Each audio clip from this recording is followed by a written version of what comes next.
Rail दिया जाएगा, ठेल दिया जाएगा। बिहार की जातीय राजनीति फिर चढ़ी नफरत की पटरी पर। आपको बता दें कि मामला सिर्फ एक वायरल पोस्ट या रील का नहीं है। यह एक दलित महिला नेतृत्व के खिलाफ संगठित जातिवादी हमले, सत्ता संरचना और बहुजन प्रतिरोध की कहानी है। आपको बता दें दोस्तों कि घटना की शुरुआत सोशल मीडिया से बिहार की सियासत में भूचाल लाने का मामला जो सामने आया है, जो राष्ट्रीय जनता दल आरजेडी की युवा प्रवक्ता सारिका पासवान पर की गई एक अश्लील जातिवादी और महिला विरोधी फेसबुक पोस्ट ने बिहार की राजनीति में आग लगा दी है दोस्तों। यह मामला तब उभरा जब भूमिहार ब्राह्मण एकता मंच के राष्ट्रीय अध्यक्ष आशुतोष कुमार के फेसबुक अकाउंट से एक पोस्ट डाला गया जिसमें लिखा था, सारिका पासवान जैसी 100-200 में किसी के साथ रात बिताने वाली सड़क छाप छपरी लौंडियों का विरोध कर उससे नेता मत बनाइए। उसके नए बाप तेजस्वी यादव से माफी मंगवाने वाला ब्रह्मेश्वर मुखिया का पुजारी आज भी जिंदा है। साया सारी उतारकर रोड पर घुमा दिया जाएगा।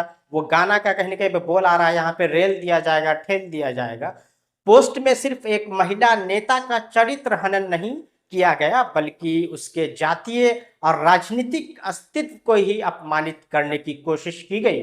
वहीं आरजेडी और बहुजन समाज का कड़ा जवाब आया है इस मामले को लेकर। अब 90 के बाद का दौर नहीं, आरजेडी का कहना है। इस घिनौने पोस्ट के जवाब में आरजेडी ने अपने आधिकारिक फेसबुक से लिखा, तेरे खानदान की औकात नहीं कि दलित बहुजन की बेटी की तरफ आंख उठाकर देख सके। यह 90 के बाद का दौर है जब बहुजन तेरे जैसे नफरती कीड़ों को चप्पल और गोबर पर भी नहीं बैठने देते। इसके बाद सोशल मीडिया पर भूमिहार समुदाय और बहुजन समुदाय के समर्थकों के बीच जातीय तनातनी और गालियों का आदान प्रदान तेज हो गया है। आपको बता दें कि ये जो गाना भोजपुरी का ट्रेंडिंग में चल रहा है, उसी गाने के बेस पे जो मामला आया है सामने कि रेल दिया जाएगा, रील और बहुजन प्रतिरोध का जो है नया ये रूप माना जा रहा है।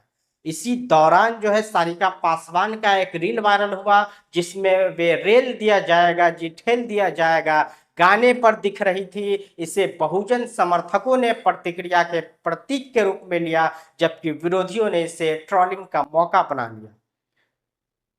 वहीं आशुतोष कुमार की दोहरी चाल, पहले माफी फिर जहर।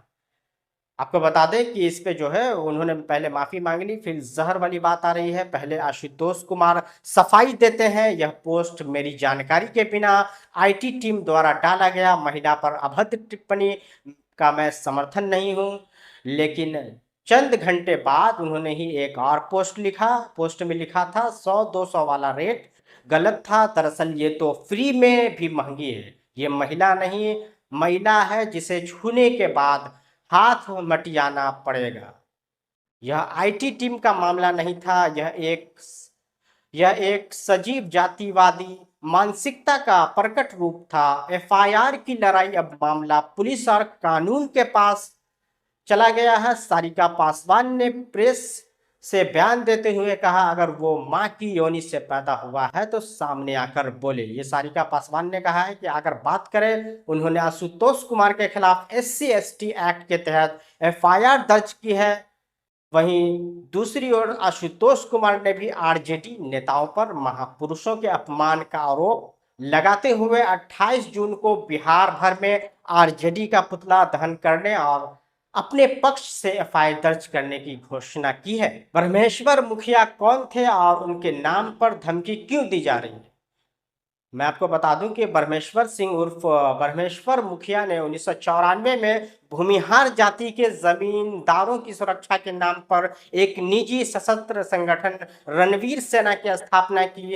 रणवीर सेना और उसके कुख्यात नरसंहार पठानी टोला नरसंहार वर्ष 1996, इसमें 21 दलितों की हत्या का मामला सामने है। लक्ष्मणपुर बाले नरसंहार वर्ष 1997, इसमें जो है 58 दलितों का नरसंहार का मामला है।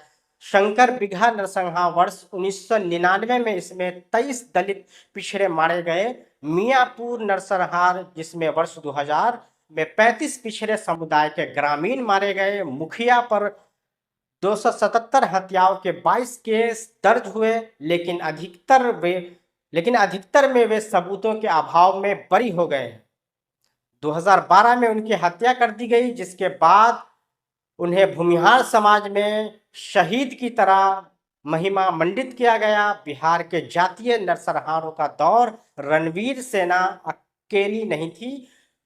बिहार में उस दौर में दर्जनों जातिगत सेवाएं सक्रिय थी, जिसमें से चंद के नाम मैं आपको बताता हूँ। वो नाम कुछ इस प्रकार है: ब्राह्मण सेना, भूमि सेना, कुंवर सेना, श्री कृष्ण सेना, सत्येंद्र सेना, समाजवादी क्रांति सेना, आजाद सेना, सवर्ण लिबरेशन फ्रंट, सर्च लाइट सेना। ऐसे ही माओवादी संगठन जैसे एमसीसी माओवादी कम्युनिस्ट सेंटर और पीडब्ल्यूजी पीपुल्स वार ग्रुप दलित और भूमिहीनों की तरफ से सक्रिय थे। यह दौर था जब जाति के नाम पर गांव-गांव लाशें बिछाई गई थी। ये वो दौर था। सारिका पर हमला यह बहुत चेतना पर वार है। कहीं ना कहीं पे इस पूरे घटनाक्रम को एक मामूली विवाद कहना भूल हो। यह एक बहुजन दलित महिला नेता के उभार से जुड़ी गहरी असहजता को उजागर करता है। यह उन ताकतों की घबराहट है जिन्हें लगता है कि दलित बहुजन नेतृत्व का अब चुनाव नहीं बैठेगा। क्या असर पड़ेगा चुनाव पर? 2025 के अंत में संभावित बिहार विधानसभा चुनाव से पहले इस तरह का जातीय विवाद वोट बैंक को ध्रुवीकृत कर सकता है। आरजेडी और बहुजन गठजोड़ को इससे नया नैरेटिव और ऊर्जा मिलेगी।